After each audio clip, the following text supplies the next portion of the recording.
ओम शांति। आज बाबा के 20 तारीख के साकार अनमोल धारणा युक्त मधुर महावाक्य हैं, जिनमें बाबा ने कहा अनन्य बच्चों को अचल अडोल स्थिरियम रहना है। तूफान तो आएंगे, लेकिन तूफानों को तोहफा समझो। जितने भी तूफान आते हैं चाहे वो किसी भी प्रकार के हैं, तो वो हमें आगे ही बढ़ाते हैं। इसलिए बाबा ने कहा इसमें कभी भी डरना नहीं चाहिए, घबराना नहीं चाहिए। साथ साथ जो बाबा मुरली सुनाते हैं, इसको सुन करके औरों को भी सुनाना है। बाबा ने कहा ये शौक़ होना चाहिए सेवा करने का, स्वयं भी सुनना है, धारण करना है, फिर औरों को भी सुनाना है। फिर बाबा ने कहा कि सारी दुनिया में 5 विकारों की बीमारी फैली हुई है, लेकिन बाबा बच्चों को आथत देते हैं कि बच्चे ये बीमारी अभी छोटी की छोटी। अविनाशी सर्जन शिव बाबा आया हुआ है ये बच्चों की बीमारी दूर करने के लिए। तो इसलिए बाबा जो बच्चों को परहेज बताते हैं, अर्थात धारणाएं बताते हैं, उन सब को जब हम जीवन में धारण करते हैं तो ये विकारों की बीमारी छूटती जाती है और हम निरोगी बनते जाते हैं। फिर बाबा ने कहा अजामिल जैसी पापात्माओं का भी मैं आकर के उद्धार करता हूँ। तो सुनते हैं प्यारे बाबा के मधुर महावाक्य। मीठे बच्चे, आधा कल्प से जो 5 विकारों की बीमारियाँ लगी हुई थी, वह अब छूटी की छूटी। इसलिए अपार खुशी में रहना है। क्वेश्चन है, तुम बच्चों को अब कौन सी एक हॉबी शौक रखना है? किन बातों से तुम्हारा ताल्लुक नहीं? आंसर है, एक बाप से पूरा वर्षा लेने की हॉबी रखनी है। मनुष्यों को तो अनेक प्रकार की हॉबियां होती हैं, तुम्हें वह सब छोड़ देनी है। तुम ईश्वर के बच्चे बने हो, बाप के साथ वापस जाना है। इसलिए इस शरीर से ताल्लुक रखने वाली सब बातों को भूल जाना है। जो भी देह से संबंधित व्यक्ति वस्तु बातें हैं वो सब भूल जाए। एक पेट को 2 रोटी खिलानी है और बुद्धि नई दुनिया से लगानी है। गीत के बोल हैं, जिसका साथी है भगवान उसको क्या रोकेगा आंधी और तूफान। ओम शांति।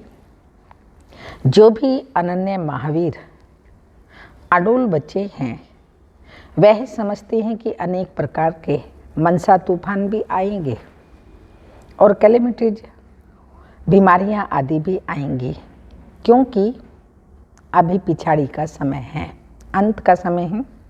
माया खूब झोंके लगाएगी। जो पक्के निश्चय बुद्धि हैं, उन्हों को तो मालूम पड़ता है कि शरीर के हिसाब किताब भी चुकते होंगे।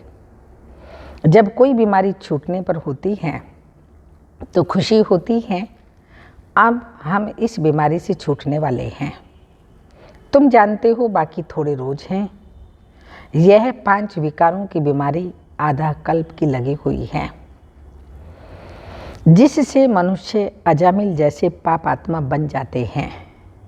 ऐसी दुनिया अब बाकी थोड़े रोज है। यह बीमारियां छूटी की छूटी। दुनिया तो इन बातों को नहीं जानती। वह तो जैसे कि आसुरी बुद्धि है, वह तो हाय हाय करते रहेंगे, तुम तो यह घटनाएं देखते रहेंगे। तुम्हारा इन बातों से कोई ताल्लुक नहीं है।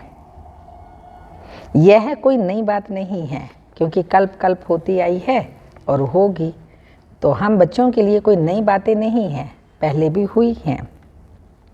यह तो होना ही है, इसमें डरने की कोई बात नहीं है। बाकी थोड़ा समय है, पेट को 2 रोटी खिलानी है, कमाई तो करनी है, पेट को 2 रोटी खिलानी है। अभी अपने को हावी है बाबा से वर्षा लेने की। अनेक प्रकार की हॉबी मनुष्यों को होती हैं। यहाँ कोई हॉबी नहीं, आदत नहीं होनी चाहिए, बाकी तो बाबा कहते हैं सब कुछ करना है, खाना पीना रहना करना, लेकिन वो संस्कार पक्का नहीं होना चाहिए। नहीं मिले तो स्थिति खराब हो जाए, डामाडोल हो जाए, ऐसा नहीं होना चाहिए। शरीर के साथ ताल्लुक़ रखने वाली बातों को भूल जाना है। हम ईश्वर के बने हैं। अब वापस बाबा के पास अथवा साजन के पास जाना है। यह साजन भी बड़ा विचित्र है। विचित्र होने के कारण उनको पूरा याद नहीं कर सकते। यह नई रस्म है ना। आत्मा को परमात्मा को याद करना है। ऐसे तो कभी याद किया नहीं। देवी देवताओं को पूछते रहे, सिमरन करते रहे, पर मैं आत्मा हूँ, मुझे आत्मा को, उस परम पिता परमात्मा को याद करना है, ऐसा न सुना न किया। अब हम अपने को आत्मा समझते हैं और आत्मा का कनेक्शन परम पिता परमात्मा से है, उसको याद करते हैं। तो बाबा ने कहा है आत्मा को परमात्मा को याद करना है, ऐसा कभी भी सुना नहीं है। ऐसे तो कभी याद किया भी नहीं आधा कल्प से। सत्युग में सिर्फ समझते हैं हम आत्मा हैं बस, और कोई ज्ञान नहीं। हम आत्मा एक शरीर छोड़ दूसरा लेंगे। यहाँ तो आत्मा को परमात्मा बना दिया, भगवान को सर्वव्यापी कह दिया, परमात्मा सर्वव्यापी कह देते हैं। अभी ये पुरानी दुनिया जैसे कि तुम्हारे लिए है ही नहीं। बुद्धि नई दुनिया से लगी हुई है। जैसे कोई नया घर बनता है तो बुद्धि पुराने घर से निकल नए घर में लग जाती है।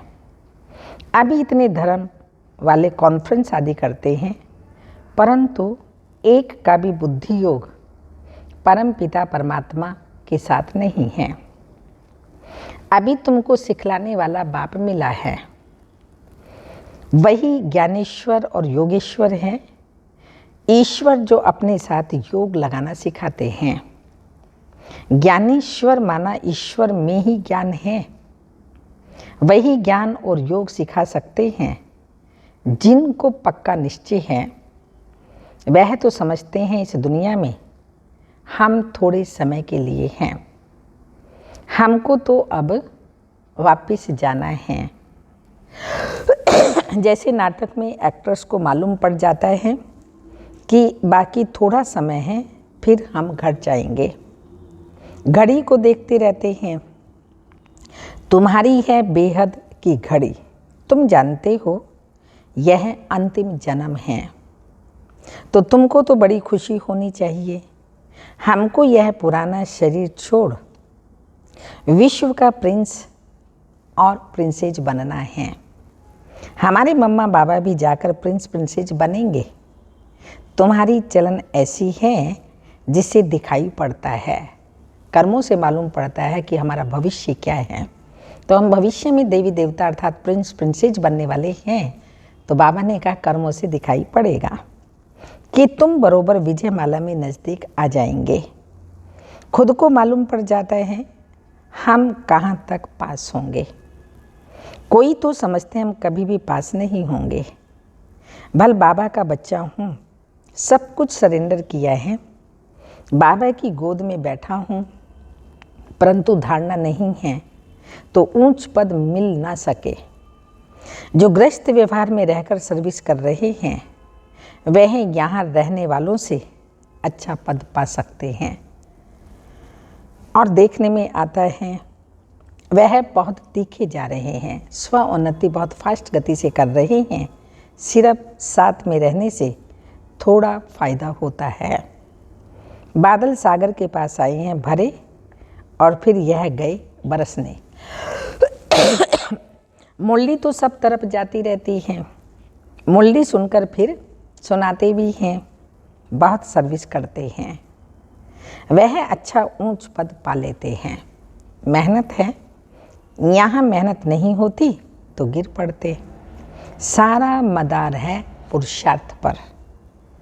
अपनी नब्ज आपे भी देखी जा सकती है। समझ सकते हैं कि इस पुरुषार्थ से मैं क्या पद पाऊंगा। खुद ही खुद को देख सकते हैं कि जो मेरा पुरुषार्थ वर्तमान समय चल रहा है, मैं इससे क्या पद प्राप्त करूँगा। अब पुरुषार्थ कर ऊंच पद नहीं पाया तो कल्प कल्पांतर ऐसे ही पद होगा। तो यह है बेहद का ड्रामा। अपने को अब बेहद की बुद्धि मिली है। ड्रामा के आदि मध्य अंत को जानना बड़ा मजा है, परंतु माया के तूफान ऐसे हैं जो कुछ न कुछ उल्टा करा देते हैं। अच्छे अच्छे बच्चों को माया जीत लेती है। आगे चल वृद्धि होती जाएगी, जास्ती वृद्धि होगी, तुम्हारा नाम बाला होगा। अब दिल्ली में रिलीजियस कॉन्फ्रेंस होती है।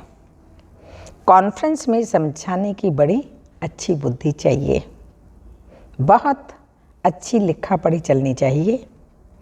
हेड्स जो होते हैं उन्हों की पहले छोटी कमेटी होती है, फिर बड़ी कॉन्फ्रेंस बुलाते हैं। पोप आदि का पहले से सब प्रबंध किया जाता है। यह भी कॉन्फ्रेंस में बहुत ख्यालात करते हैं। तो ऐसी कॉन्फ्रेंस में बड़े बुद्धिमान बच्चे चाहिए जो बड़े बड़े समझदार हैं, उनको जाकर समझाना चाहिए। पहले तो यह बात निकालो कि हेड कौन है। अब बाबा भी आया हुआ है। इनके पहले तो किसको भी देवी देवता धर्म का पता ही नहीं था। शिव बाबा ने आकर के बताया कि आदि सनातन देवी देवता धर्म कौन सा है, कौन स्थापन करता है, इससे पहले तो हमें पता ही नहीं था। अभी खुशी होती है कि देवी देवता धर्म का भी हेड है। जो ज्ञान में परिपक्व हुए हैं वो समझते हैं। अभी हम इन्हों से पूछ सकते हैं कि बताओ सब धर्मों में ऊंच धर्म कौन सा है। उनको ही हेड बनाना चाहिए। तुम बीके हो सबसे हेड, तुम जगत माताएं हो।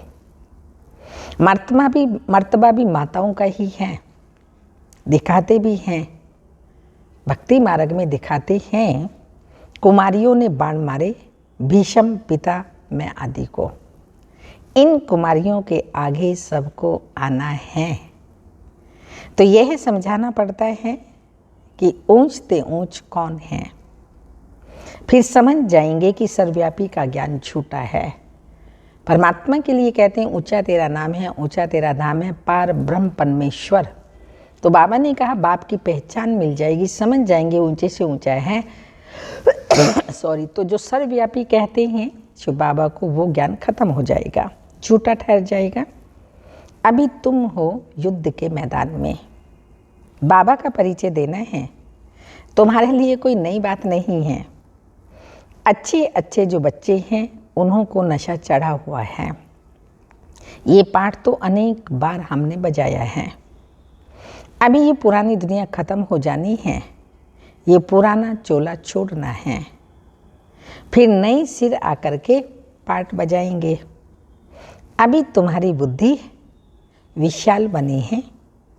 अभी ये पुराना चोला छोड़ना है, फिर 84 जन्म नए नए चोले लेते हैं। हर जन्म में नया चोला मिलता है। यह बुद्धि में सदैव रहना चाहिए। हर एक पाठधारी को अपने अपने पाठ का तो पता होना चाहिए ना। 84 जन्म ले पाठ बजाया, अब खेल पूरा होता है। यह चोला भी पूरा होता है। सृष्टि भी तमो प्रधान है। अब हमारी राजधानी स्थापन हो जाएगी, फिर विनाश शुरू होगा। हम जाकर विश्व के मालिक बनेंगे। दूसरे जन्म में, सतयुग में, भविष्य में जाकर के विश्व के मालिक बनेंगे। यहाँ जो पढ़ते हैं तो उससे इस जन्म में ही मिलता है। लौकिक पढ़ाई पढ़ते हैं, यहीं जॉब करते हैं, यहीं मिलता है। लेकिन यहाँ जो हम पढ़ाई पढ़ रहे हैं इसकी प्रारब्ध हमें भविष्य में मिलती है।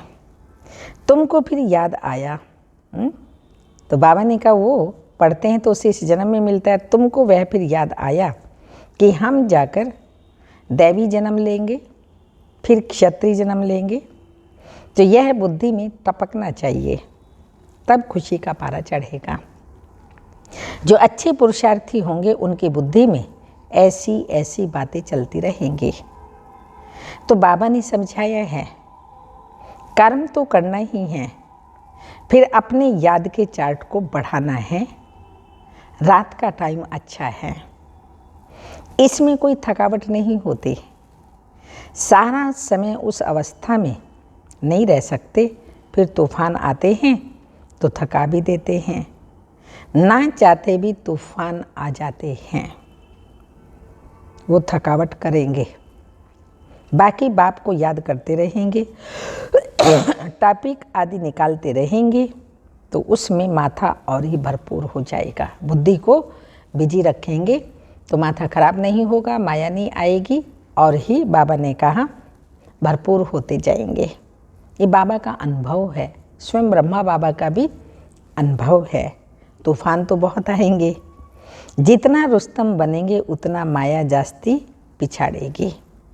ये एक लॉ है, आगे बढ़ेंगे माया भी उतना ही रुस्तम होकर के पिछाड़ेगी। बाबा ने कहा एक लॉ है। बाप कहते हैं माया बड़ी बलवान है, क्योंकि उनका राज्य अभी ज़्यादा है तो खूब तूफान मचाएगी, उनसे डरना नहीं है। शरीर को कुछ होता है वह भी कर्म भोग है, इसमें गुटखा नहीं खाना है।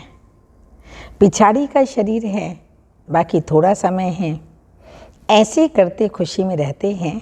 ड्रामा में इस समय तुम सबकी जास्ती मर्तबे वाले, हाँ, इस ड्रामा में वर्तमान समय तुम सबसे जास्ती मर्तबे वाले हो।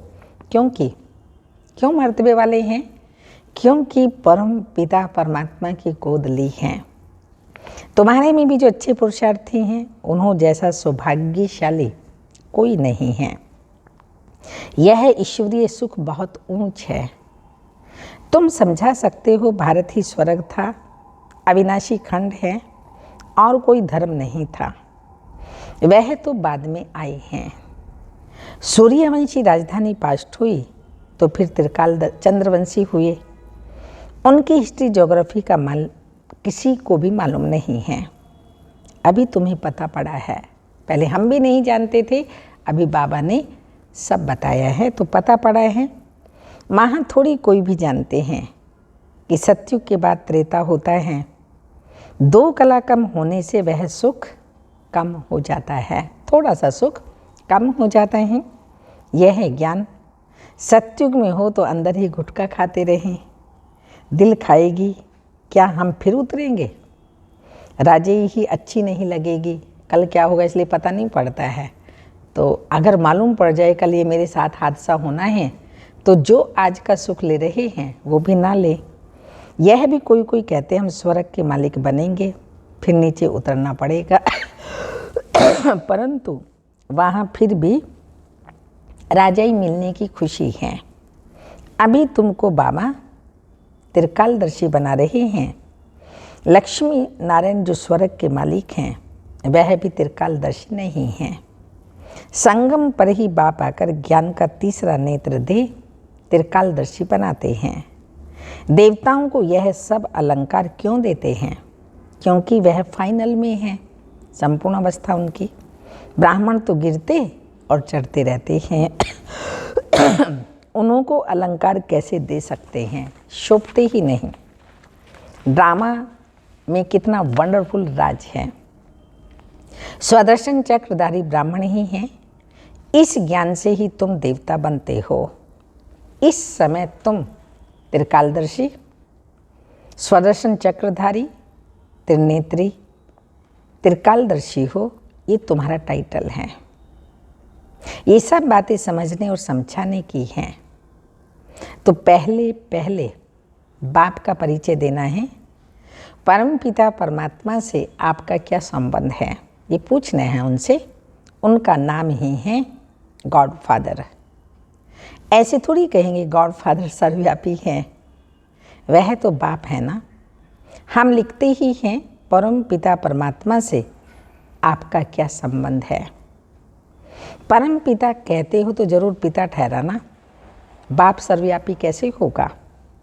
बाप से तो वर्षा मिलना होता है, बाप तो रचयिता हैं नई दुनिया का, इन लक्ष्मी नारायण को नई दुनिया का वर्षा मिला हुआ है।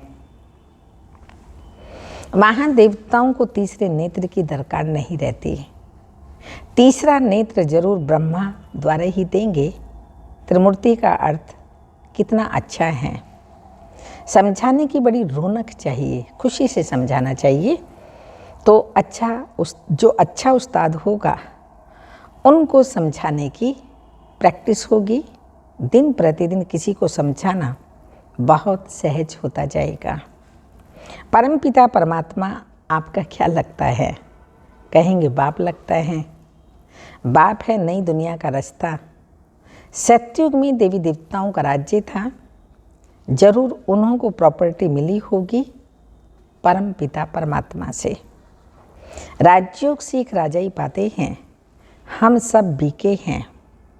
कोई को भी समझाओ, अच्छा तुम कहते हो प्रजापिता ब्रह्मा, तो तुम्हारा पिता हुआ ना, वह शिव भी पिता है, तुम भी ब्रह्मा कुमार कुमारी हो।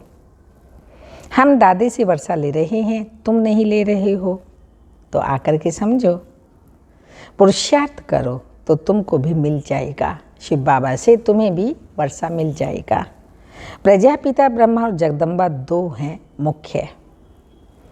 वर्षा मिलता है लक्ष्मी नारायण पद, तो बच्चों को बहुत प्रकार से समझाते हैं। बड़ी बड़ी कॉन्फ्रेंसेज में तुम बच्चे जाओ, तब नाम वाला हो। हमारी बात ही ज्ञान की है, दूसरे सबकी बातें हैं भक्ति की। ज्ञान से हमको अथॉरिटी है कोई से भी पूछने की, परंतु समझाने वाले भी कोई झट समझते नहीं हैं। बखेरे बहुत करते हैं, इधर उधर यहाँ वहाँ बुद्धि भटकती रहती, तो बाबा ने कहा बहुत बखेरे करते हैं। समझ जाएं तो सारी आबरू ही चट हो जाए। लिखा हुआ है कुमारियों ने, भीष्म पिता मैं को जीता है, यह होना है। ड्रामा में यह पार्ट है जरूर। अच्छा, मीठे मीठे सिक्की लदे बच्चों प्रति माता पिता बाप दादा का याद प्यार। Good morning, diamond morning. रूहानी बाप की रूहानी बच्चों को नमस्ते। हम रूहानी बच्चों की रूहानी माता पिता बाप दादा को याद प्यार। गुड मॉर्निंग, डायमंड मॉर्निंग, ओम नमस्ते। धारणा के लिए मुख्य सार हैं। विजय माला में आने के लिए मम्मा बाबा के समान सर्विस करनी है। मुरली धारण कर फिर सुनानी है। चलन बड़ी रॉयल रखनी है। सेकंड पॉइंट, अपनी विशाल बुद्धि से इस बेहद ड्रामा को जान अपार खुशी में रहना है। अपनी विशाल बुद्धि से इस बेहद ड्रामा को जान अपार खुशी में रहना है। तूफानों से डरना नहीं है। ज्ञान मंथन से बुद्धि को भरपूर रखना है। वरदान है, विपरीत भावनाओं को समाप्त कर अव्यक्त स्थिति का अनुभव करने वाले सद भावना संपन्न भाव। अव्यक्त स्थिति का अनुभव तभी कर सकेंगे जब हर प्रकार की नेगेटिविटी समाप्त होगी और बुद्धि पॉजिटिव होगी। जीवन में उड़ती कला व गिरती कला का आधार दो बातें हैं। वो कौन सी? भाव और भावना। सर्व के प्रति कल्याण की भावना, स्नेह सहयोग देने की भावना, हिम्मत उल्लास बढ़ाने की भावना, आत्मिक स्वरूप की भावना व अपनेपन की भावना। सब अपने हैं और हम सबके हैं। यही सद्भावना है। ऐसी भावना वाले ही अव्यक्त स्थिति में स्थित हो सकते हैं। अगर इनके विपरीत भावना है तो व्यक्त भाव अपनी तरफ आकर्षित करता है। किसी भी विघ्न का मूल कारण है क्यों परिस्थितियाँ आती हैं या तूफान आते हैं, विघ्न आते हैं, उनका कारण है मन में विपरीत भावनाएं। स्लोगन, सर्वशक्तिमान बाप जिसके साथ हैं, सर्वशक्तिमान बाप जिसके साथ हैं, माया उनके सामने पेपर टाइगर है। लवलीन स्थिति का अनुभव करने की पॉइंट है, जिससे प्यार होता है उसको जो अच्छा लगता है वही किया जाता है। तो बाप को बच्चों का क्या अच्छा नहीं लगता? बाप को बच्चों का अपसेट होना अच्छा नहीं लगता। मूड को घड़ी घड़ी बिगाड़ना, अपसेट हो जाना, ये बाबा को अच्छा नहीं लगता। इसलिए कभी भी यह नहीं कहो क्या करें, बात ही ऐसी थी इसलिए अपसेट हो गए, आदि आदि। अगर बात अपसेट की आती भी है तो आप अपनी स्थिति अपसेट नहीं करना, सेटिंग करो, स्वस्थिति में स्थित रहो। इतनी सारे बाबा ने स्वमान दिए हैं, कोई भी एक स्वमान लेकर के उसका अनुभव करते रहो, मनन चिंतन करते रहो, स्थिति में टिक जाओ तो कभी भी अपसेट नहीं होंगे, क्योंकि बाबा को भी अच्छा नहीं लगता और खुद को भी अच्छा नहीं लगता। इसलिए सदा स्व स्थिति में स्थित रहें। ओम शांति।